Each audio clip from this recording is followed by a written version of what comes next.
শুভ সন্ধ্যা বন্ধুরা, যেখানেই থাকো আশা করি সবাই ভালো আছো।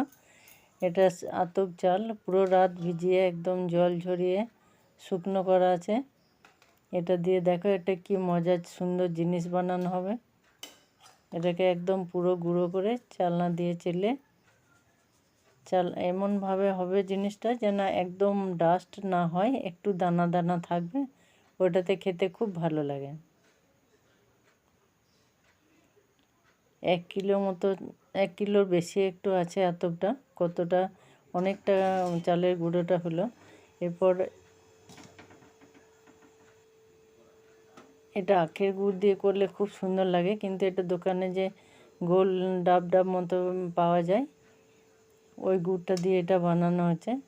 বেশ কিছুক্ষণ ফোটানোর পরে এরকম বাটিতে একটু জল দিয়ে দেখতে হয় পাকটা। এই পাকের বেশ গুরুত্ব আছে, পাক ঠিক না হলে একদম ভাজা যায় না। এরকম যখন একটু নরম নরম হবে, গোল অথচ নরম, এই অবস্থাটাই ঠিক পাক।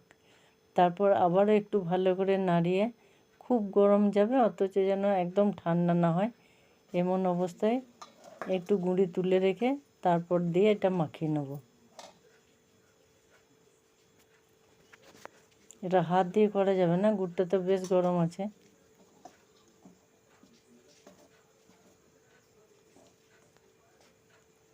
পুরো চাল গুঁড়োর সাথে যদি গুড়টা দিয়ে দেওয়া হয়, অনেক সময় নরম হয়ে গেলে তখন আর কোনো উপায় থাকে না।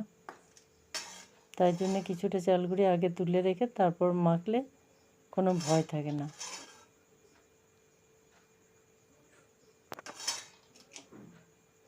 গুড়টা খুব বেশি গুড় লাগে না, অল্প গুড়েই খুব সুন্দর মিষ্টি হয় এটা।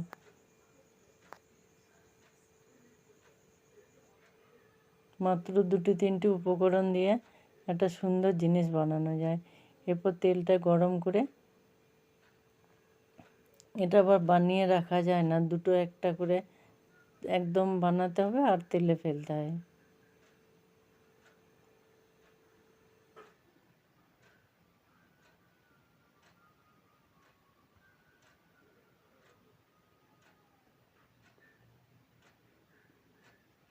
আর ওই যে পাকটা করা হলো, পাকটা যদি আবার করে রেখে দেওয়া হয়, বেশ কয়েকদিন পরে ভাজলেও এটা নষ্ট হয় না।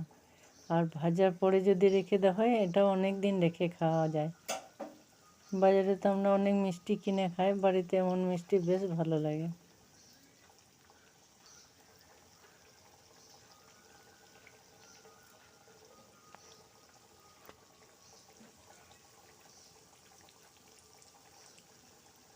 এটাকে কেউ আরসে বলে, কেউ ভাজা পিঠা বলে, কেউ আর মিষ্টি পিঠাও বলে।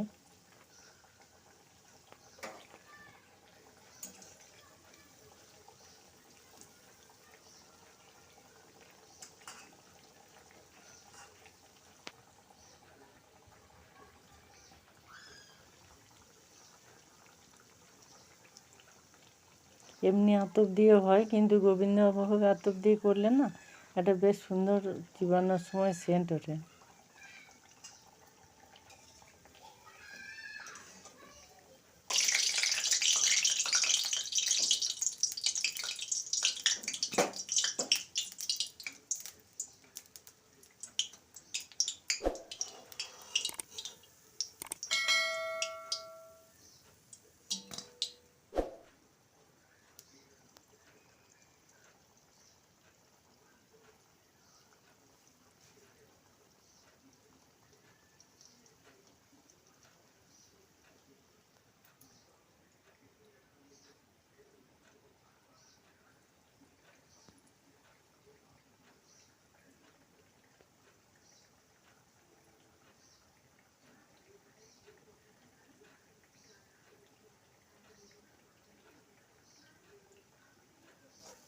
একদম প্রথম যখন একটা দুটো তেলের মধ্যে ফেলা হয়, তখন খুব ভয় ভয় করে।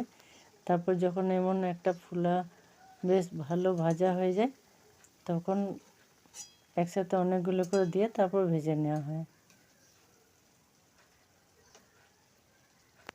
একদম লুচির মতো দুটো পাশ ফুলে ওঠে।